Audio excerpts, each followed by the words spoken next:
दोनों पहलुओं को पैरेलल में लेके चलना होगा। यदि हम भौतिक रूप से बहुत सुदृढ़ हैं, हमारे पास सब कुछ है, लेकिन अंतःकरण में शांति नहीं है, तो फिर वो सारा धन, वैभव, ऐश्वर्य आपके लिए निरर्थक है। शांति संसार में आप किसी भौतिक संसाधनों से प्राप्त नहीं कर सकते। भगवद गीता में बहुत सुंदर श्लोक है जिसमें कहा गया है, शुहितम सर्वभूतानां ज्ञात्वा शान्तिमृच्छति। शांति यदि प्राप्त करना चाहते हैं तो भौतिक संसाधनों के साथ साथ हमें आध्यात्मिक प्लेटफॉर्म की भी जरूरत पड़ती है। जिस आयुर्वेद पे आज आईएमसी काम कर रही है, इस आयुर्वेद के जनक कौन है? भगवान धन्वंतरी। आप लोग अगर कहीं कभी भागवत की कथा श्रवण की होगी या कहीं शास्त्रों का अध्ययन किया होगा, तो लाखों करोड़ों वर्ष पूर्व जब समुद्र मंथन हुआ था,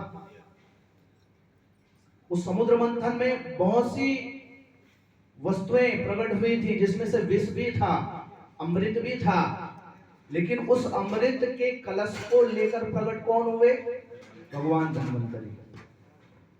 तो इस आयुर्वेद के जनक हैं स्वयं साक्षात भगवान। आयुर्वेद क्या है? Science of life. आयुर्वेद को यदि आप संधि विच्छेद कर देंगे, आयु धन वेद, तो आयु का मतलब होता है जीवन और वेद का मतलब होता है विज्ञान।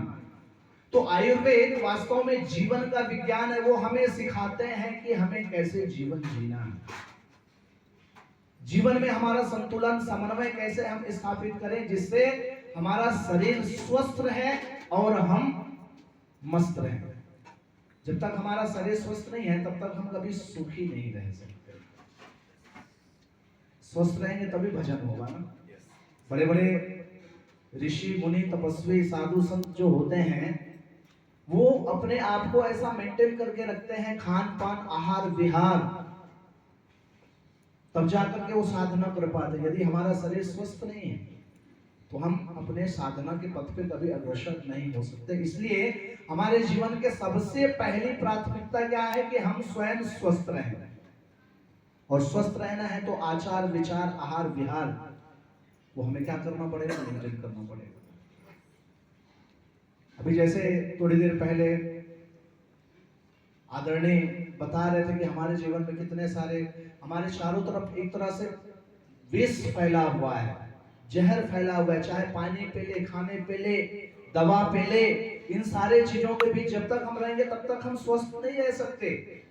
हमें वहां से भी अमृत ढूंढ करके निकालना पड़ेगा, तब जाकर के हम स्वस्थ और मस्त रह सकते हैं।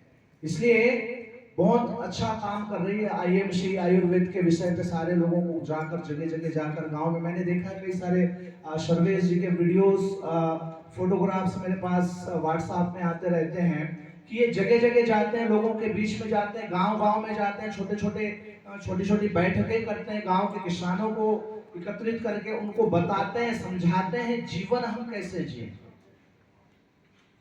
एक समय था जब ये पतंजलि पे काम कर रहे थे, एक स्टोर डाल रखा था इन्होंने अपने निवास स्थान पे, जांजगीर पे, और पतंजलि का स्टोर जब प्रारंभ किए तो वहां पर मैं उस समय उपस्थित था। और वो एक समय था और आज एक ये समय है इनका, जमीन और आसमान का फर्क है। जो चीजें इन्हें पतंजलि से नहीं मिल पाई, वो प्लेटफॉर्म इनको मिला आईएमसी में, और कई सारी चीजें इन्होंने अचीव किया। तो मैं बहुत इनको हार्दिक बधाई देना चाहूंगा, और मैं तो यही चाहूंगा, ईश्वर से यही प्रार्थना करूंगा कि ये हर एक का एक प्रेरणा स्रोत बने और इस मार्ग पर निरंतर अग्रसर होते हुए भी अपने लक्ष्य को प्राप्त करें। इन्हीं शब्दों के साथ मैं अपने वाणी को विराम देता हूं। जय हिंद, जय भारत।